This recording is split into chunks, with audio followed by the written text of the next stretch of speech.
Is Jujutsu Kaisen too complicated? JJK is a series known for its crazy fights, so much so that it's been accused of being nothing but hype. But some people actually hate the fights. Some people see the power system and the way it's presented and they're like, yeah, sorry, just not for me. So in this video, I'd like to pick apart some of the ways Jujutsu Kaisen breaks down its fights and determine whether the series is too complicated. I actually think there's a problem with that question itself, but we'll get into that a bit later. Oh, and in case it isn't already obvious, this video will contain spoilers. Okay, so I'm just going to start with the biggest offender in this series, namely Hakari's cursed techniques, Private Pure Love Train, and Idle Death Gamble. So here is the explanation of Hakari's techniques offered in the manga. And I'm not going to read the whole thing since you can see it for yourself, but using this as an example, people will claim that they're turned off by Jujutsu Kaisen's fights because they'd rather just read actual action and not have to read all of these explanations.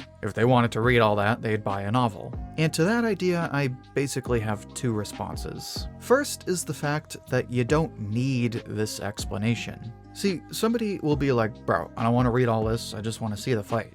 Well, nobody is making you read this. Nobody is going to quiz you on this later. You can scan this explanation and still get the basic idea of how it works. The in-depth version is something like this. Hakari projects visual effects that correlate to a pachinko machine. When he lines them up in the right way, he gets jackpot. Every time he gets jackpot, he's unkillable and has unlimited cursed energy for 4 minutes and 11 seconds. There's also Ricci scenarios that influence the chance of a jackpot, and there's visual indicators of varying types and colors that also influence the chance of a jackpot. Now, those latter two parts are really more for flavor. They're just there to make this feel as much like pachinko as it can. You don't need to know exactly how they work to know how Hakari's ability works. If you just scan this diagram and actually pay attention in the fights, then anyone can figure out that he's making visual effects, and every time he lines them up, he gets unkillable mode. So if you want to analyze the given explanation, great, but if you don't, then you are just perfectly fine just skimming it and reading the manga like you normally would.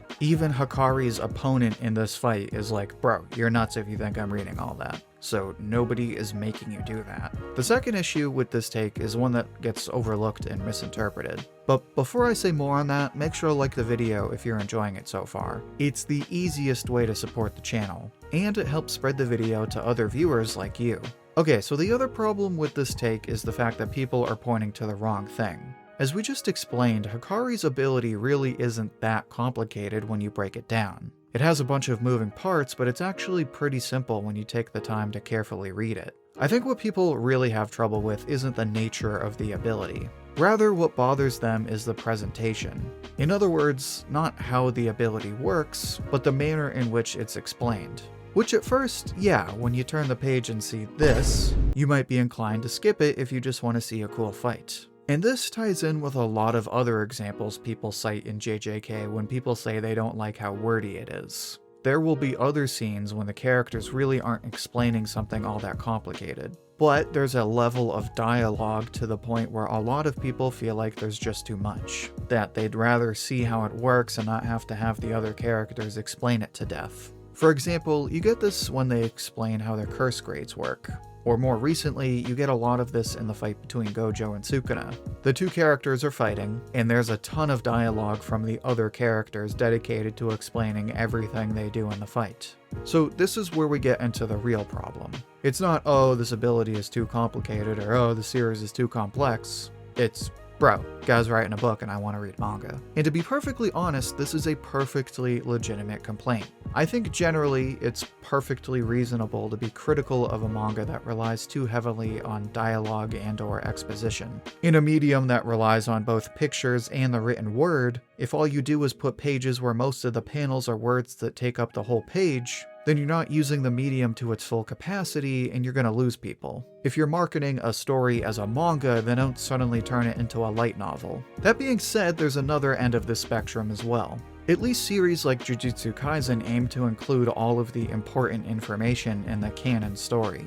I love One Piece, but sometimes there will be a character or an ability that gets revealed in the manga, and Oda doesn't really give you the whole story, and then like a month later you find out something super important about it in some stupid lore book. So on the one hand, you gotta be thorough with the pages you're given, but on the other hand, if you belabor a point, then you're gonna lose a large share of your audience. So we know Jujutsu Kaisen really isn't that complicated. There are some abilities like Hikari's that are a bit out there, but generally speaking, a lot of the abilities are pretty straightforward. It's more instances like in Gojo vs Sukuna where there's a lot of times where half the fight is just the characters on the sidelines explaining what's going on.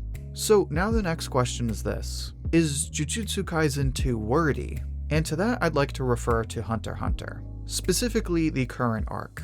JJK has Hikari and Hunter x Hunter has Zoraidnik. Namely, the diagram given to explain Zoraidnik's Nen ability in which he is able to peer 10 seconds into the future. Now, much like the diagram for Idle Death Gamble, this one looks complicated, but in fact, it's actually pretty simple. And you would still get the same basic idea if you just skimmed this diagram and paid attention to what's going on. So when people use this to say Hunter x Hunter is too complicated, obviously it's a no. And if this is your example of Hunter x Hunter being too wordy, then it's not very convincing. However, what people fail to talk about are the other pages in this arc. One of my biggest issues with this arc is that there is a painful amount of pointless exposition. We get explanations for the different gangs, explanations for the different princes and their backstories, exposition for side characters and their deepest thoughts. There is so much of it that it's constantly in your face and it kills your investment in this arc, to the point where it's hard to remember what's even happening in the plot. Now, compare this to JJK.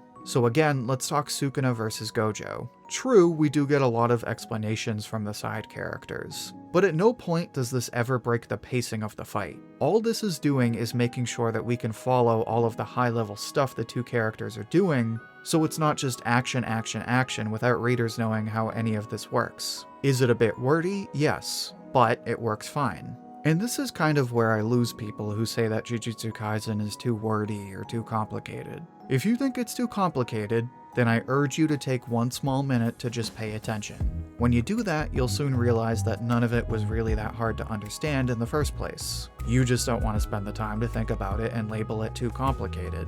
And it's not too wordy either. True, there is a lot of exposition in Jujutsu Kaisen, but it's funny to think that people can say that about a series that's also accused of being nothing but fights. If anything, I'd just say that proves how much care Akutami puts into the details of these fights. So, for those reasons and more, it's safe to say that Jujutsu Kaisen really isn't all that complicated. But now I'd like to hear what you think. Do you think JJK is too complex? Would you say it's too wordy? Share your thoughts and see what everyone else has to say down in the comments. I'll pick my favorite and share it as comment of the week on my community tab. And if you'd like another discussion like this one, then make sure to check out my video on JJK's power system. In that video, I compare JJK's cursed techniques to other anime power systems. You can find that video in the playlist linked right here. Until then, thank you for watching, and I hope to hear from you soon.